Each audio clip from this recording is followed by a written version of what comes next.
जी शुक्राना गुरु जी। अनंतम शुक्राना हमारे गुरु जी महाराज का। ओम नमः शिवाय। शिव जी सदा सहाय। ओम नमः शिवाय। गुरु जी सदा सहाय। शुक्राना अनंतम शुक्राना। 35वां पॉइंट है शंकर जी की युद्ध यात्रा। सनत कुमार जी बोले, दानवेंद्र ने अपने दूत को शिवजी के पास भेजकर कहलाया कि मैं शंखचूड़ आ गया हूँ, क्या इच्छा है। तब शंखचूड़ के दूत के वाक्य सुनकर महादेव जी प्रसन्न होकर बोले, दूत तुम जाकर अपने स्वामी से कह दो कि देवताओं से वैर त्याग कर उनसे संधि कर लो और उनका राज्य उन्हें देकर सुख से अपना राज्य करो। तुम शुद्ध कर्मी कश्यप की संतान होकर ऐसा क्यों करते हो। तब शिवजी ने इस प्रकार श्रुति स्मृति के सिद्धांत की बहुत सी बातें कहकर दूत को समझाया तो नम्रता पूर्वक शिवजी से बोला, हे देवाधिदेव, यह आपने जो कुछ कहा है वह सत्य है, परंतु मेरा भी निवेदन सुनिए। सारे दोष असुरों में नहीं है, देवताओं में भी है। मधुकैटभ दैत्य के सिर को किसने काटा। त्रिपुरा के साथ युद्ध कर उसको क्यों भस्म कर दिया गया। आप देवताओं का ही पक्ष कर उनका ही कल्याण क्यों करते हो। आपको हमसे विरोध नहीं करना चाहिए क्योंकि आप सुर असुर सबके ईश्वर हैं।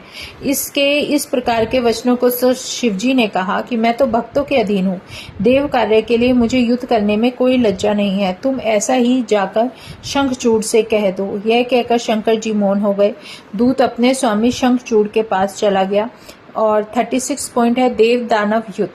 सनत कुमार जी बोले, अब उस दूत ने जाकर अपने राजा से शिवजी की कही हुई बातें कह सुनाई।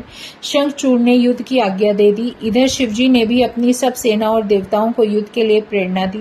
स्वयं भी तैयार हुए। अनेक प्रकार के रण वाद्य बज उठे। दोनों पक्षों के वीर भयानक मार काट करने लगे। दंभ के साथ विष्णु, कलासुर के साथ कालका, गोकर्ण से हुतासन और कालके से कुबेर, मल से विश्वकर्मा, भयंकर से मृत्यु और संहार से यम और कालंबिक के साथ वरुण का युद्ध होने लगा। उन सबके जोड़ों का पृथक पृथक वर्णन नहीं हो सकता। अभी तक काली और पुत्रों सहित शिवजी वटमूल पर बैठे ही रहे। उधर भारी सेना निरंतर युद्ध कर रही थी। शंखचूड़ भी रत्न सिंहासन में बैठा अभी तक दूर ही था। देवताओं और असुरों ने प्राण संहरता युद्ध किया। उनके आयुधों का प्रहार हुआ और वीरगण महापराक्रम से अपने शत्रुओं का सिर छेदने लगे। क्षण मात्र में ही पृथ्वी कटे हुए वीरों से भरने लगी। 37 है शंखचूड़ युद्ध। अब उनका खुद का युद्ध शुरू हो चुका है। सनत कुमार जी बोले, अब देवता दानवों से पराजित हो इधर उधर भागने लगे। बहुत से शंकर जी की शरण में गए और युद्ध का सब वृत्तांत कह सुनाया। यह सुनकर भगवान शंकर कुपित हो स्वयं युद्ध करने चले। उन्होंने पहुंचते ही सैकड़ों अश्वहीनी सेना का नाश कर दिया। उधर काली अलग ही दैत्यों का नाश करके उनका रक्तपान कर रही थी। अब देवता बड़ी वीरता से दानवों के साथ भयंकर युद्ध करने लगे। सैकड़ों लक्ष हाथियों, सैकड़ों लक्ष दानवों को काली अपने हाथ से पकड़ कर अपने मुख में डालने लगी। स्कंद के बाणों से करोड़ों दानवों का संहार हुआ। जो बचे थे वे भाग गए। भगवती आदि स्कंद की विजय हुई। तब अपनी सेना का इस प्रकार संहार होते देख दानवराज शंखचूड़ स्वयं युद्ध को तैयार हुआ। उसने कान तक खींचकर जो धनुष से बाण छोड़ना आरंभ किया तो रणभूमि में वध स्थान सा दृश्य हो गया। अब उसकी भयंकर मार से शिव पुत्र स्कंद जी पीड़ित होने लगे। दानवेश्वर ने मैं दानव की अनेक माया उपस्थित की। अब उसकी माया को शिव के गण और देवता कोई जान न सके।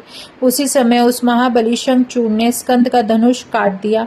साथ ही अपनी घातक शक्ति उठाकर उनकी छाती पर मारी। उसके प्रहार से स्कंद जी को क्षण भर के लिए मूर्छा आ गई। पश्चात मूर्छा से उस स्कंद जी ने अपने माता पिता का ध्यान कर भयानक युद्ध किया। अब उनके बाणों से शंखचूड़ के रथ में छेद हो गया। उसके कवच, किरीट, कुंडल और वाहन सभी को स्कंद जी ने छेद डाला और ऐसी विष बुझी शक्ति उठाकर जो उसे मारी तो उसके प्रहार से शंखचूड़ पृथ्वी पर गिर पड़ा और बहुत काल तक मूर्छित रहा। पश्चात उठकर उसने भी कार्तिकेय पर अपनी शक्ति का प्रहार किया, जिसके लगने से वे भी मूर्छित हो पृथ्वी पर पड़े रहे। इस प्रकार उन्होंने ब्रह्म वाक्य को प्रमाणित किया। काली उन्हें अपनी गोद में उठाकर शिवजी के पास लाई। शिवजी ने उन्हें जीवित कर दिया। वे उठकर फिर युद्ध की ओर चले। उधर वीरभद्र शंखचूड़ से लड़ रहे थे। दोनों ने एक दूसरे के बाणों को काटा और परस्पर आघात किया, परंतु शंखचूड़ ने एक शक्ति चलाकर वीरभद्र को पृथ्वी पर गिरा दिया। वे फौरन फिर उठे और दूसरा धनुष लेकर युद्ध करने लगे। उसी समय काली फिर युद्ध में आई और कार्तिकेश्वर की रक्षा करती हुई दानवों का चरवण करने लगी। 38 भद्रकाली और शंखचूड़ युद्ध। सनत कुमार जी बोले, देवी ने युद्ध भूमि में भयानक सिंहनाद किया। कितने ही दानव मूर्छित होकर गिर पड़े। विकराल दांतों वाली चंडियां वीरों का वक्त जो भी रक्त समय के अनुसार पान करके मतलब पीने के बाद नाचने लगी और देवताओं के दल में महाकोलाहल होने लगा। तब काली के इस प्रकट सम्राट रूप देखकर दानवेंद्र शंखचूड़ स्वयं उनसे युद्ध करने आया। काली ने प्रलयाग्नि के समान घोर बाण वर्षा की, परंतु राजा शंखचूड़ ने वैष्णव अस्त्र चलाकर उन्हें शांत कर दिया। तब देवी ने नारायण अस्त्र चलाया। दानवेंद्र रथ से उतरकर उसे प्रणाम करने लगा। इससे वह स्वयं जो अस्त्र था अपने आप ही शांत हो गया। तब देवी ने ब्रह्मास्त्र छोड़ा। दानवेंद्र रथ से उतरकर उससे भी बच गया। उसने देवी पर घोर बाण वर्षा की। देवी उन बाणों का च्यवण करने लगी। इस प्रकार एक ओर काली और दूसरी ओर दैत्येंद्र भीष्म संग्राम करने लगे। पश्चात जब महाकाली ने पाशुपात का प्रयोग किया तो उसकी अमोघता की रक्षा के लिए आकाशवाणी ने रोक दिया, क्योंकि उससे उसकी मृत्यु नहीं लिखी थी। भद्रकाली पाशुपात को रोक 100 लाख दानवों को चट कर गई। फिर शंखचूड़ को भी खाने को दौड़ी।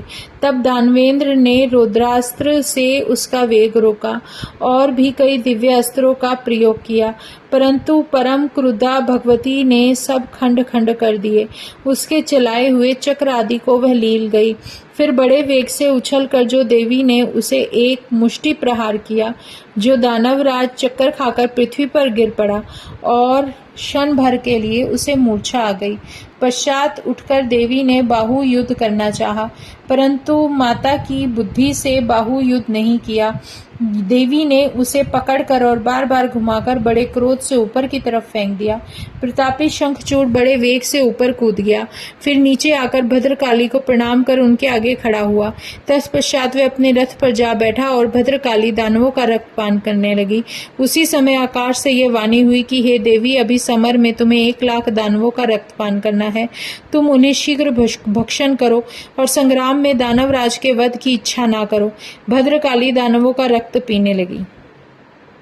39 शंखचूड़ की सेना का अद्भुत संहार किस तरीके से मारी गई। सनत कुमार जी बोले, काली से ऐसा युद्ध सुन शिवजी अपने गणों को साथ ले स्वयं युद्ध करने चले। जब वृषभ पर चढ़े महेश्वर युद्ध भूमि में जाकर खड़े हुए तो उन्हें देखकर शंखचूड़ ने रथ से उतरकर सिर झुकाकर प्रणाम किया। फिर विमान पर चढ़कर चल दिया और कवच पहन धनुष उठा युद्ध करने लगा। 100 वर्ष तक उसने शिवजी से युद्ध किया। महावीर शंखचूड़ ने बड़े ही दारुण बाण चलाए, परंतु शिव ने उन सबको काट गिराया। पश्चात उन महारुद्र ने परम कुपित हो उसके अंगों से प्रहार किया। शंखचूड़ ने शिवजी के वर वाहन के लिए सिर पर तलवार चलाई। इसके पहले कि शिवजी ने अपने पहने बाण मारकर उसकी ढाल तलवार दोनों ही काट गिराया। तब दानव ने बड़े कोप में क्रोधित होकर शिवजी पर प्रहार किया और उनसे गदा चलाई। शिवजी ने उसकी गदा तोड़ दी। इतने में महाकाली वहां फिर आ गई और उसने अपना मुख फैलाकर बहुत से राक्षसों का नाश किया। अब इस प्रकार से दैत्य सेना का संहार हो गया और बचे बचाए जो वीर थे वो भाग गए। अब है 40वां पॉइंट, शिवजी द्वारा शंखचूड़ वध।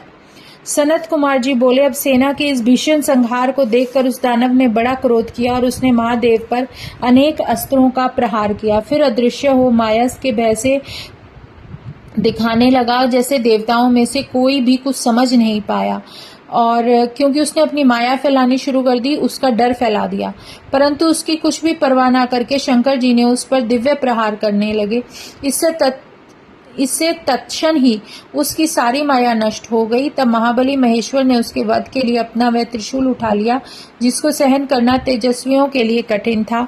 फिर तो उसी समय आकाशवाणी हुई कि हे महेश्वर, अभी उस शूल को इस पर मत चलाओ। आप जैसे समर्थ के लिए शंखचूड़ को मारना क्या कठिन है।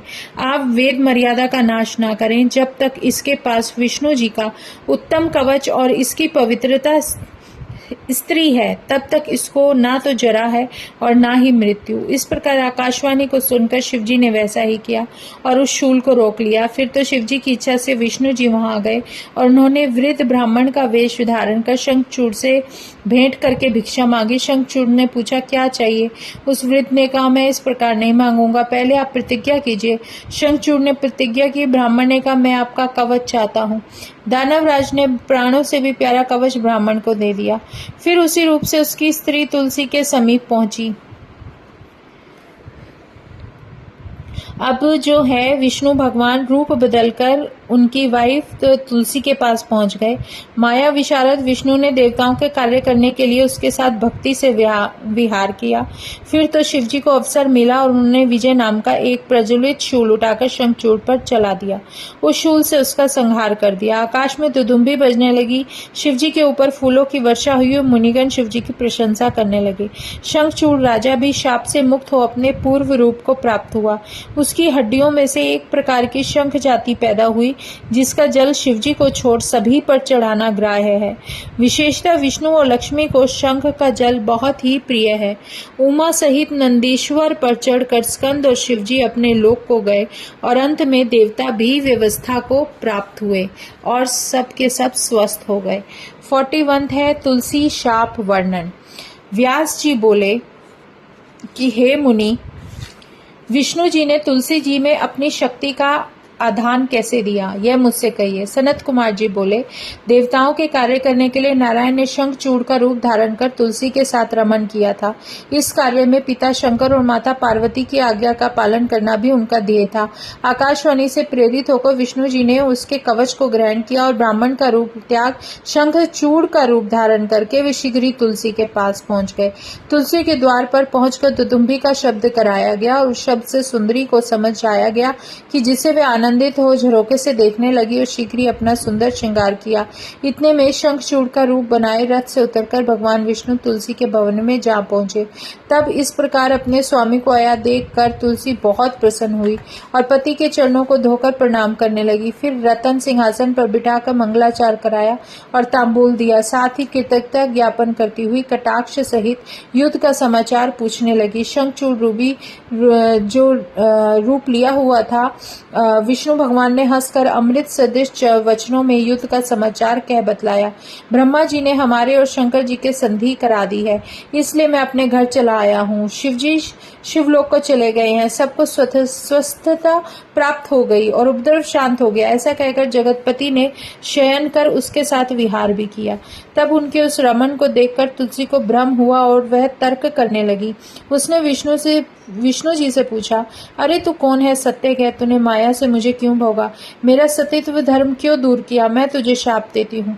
तुलसी के शाप के भय से विष्णु जी ने अपनी सुंदर मूर्ति बना ली, परंतु तुलसी ने उस रूप वो वाला रूप देखकर भी चिन्हों से उसको विष्णु जाना और अपना पतिव्रत भंग हुआ जान क्रोध किया।